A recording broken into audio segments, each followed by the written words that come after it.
Now, you saw a lot in the video. So I'm not going to say a bunch. I'm just going to show you a bunch of images now, kind of walk through some of the exhibits, highlight a few things, get your pens ready, and you'll see what you think is inspirational. So the Japanese house, you heard my colleague, that was Akemi, talking about now we don't just have Miss Kyoto, we have a whole Japanese house, a 100-year-old Japanese house that is absolutely beautiful, and everybody loves it.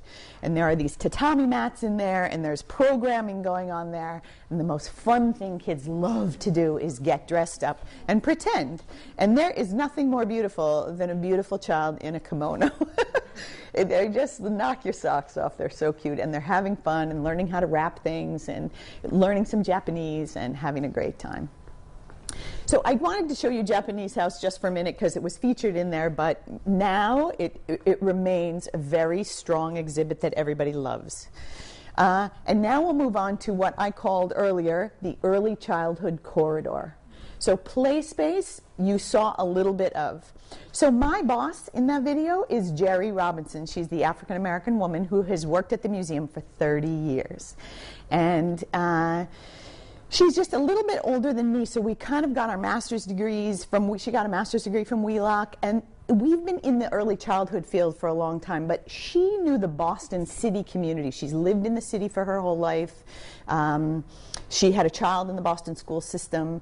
So I've known her in various places. And just about, I would say a year ago, when they decided to add the kindergarten classroom as an exhibit, was when Jerry called me and said, look, I think you know, I'm trying to brand the whole corridor, but I don't really have a lot of experienced early childhood people left in the museum. We mostly have museum people, you know, who are design people and exhibit people.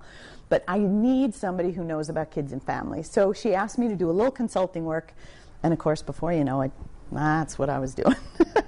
So play space. I also want to make this, let's highlight parents. Did you see when she said, oh, when parents come to the art studio, they usually have a brush in their hand. And if they don't, and they're trying to intervene in what their kids are doing, you just give them a brush and tell them to do their own work. I like that a lot. In play space, again, it's very family-oriented. There's a lot of intuitive things going on in there. Now, one group today is going to think about infants and toddlers, 0 to 3.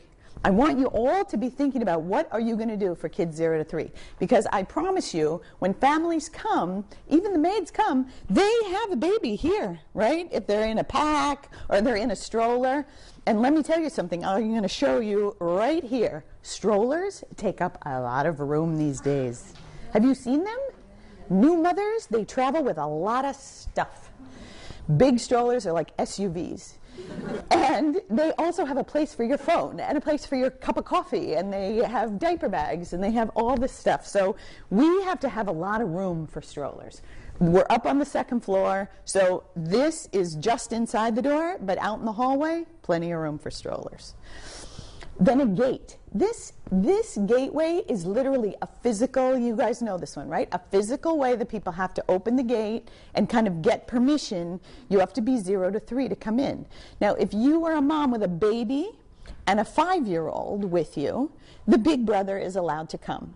But it's made pretty clear coming in the gate that the big brother can show the babies how to do some things, right? So the big brothers that come and the big sisters that come, it's clear that they're there to just help the babies have fun and to be a big brother or a big sister.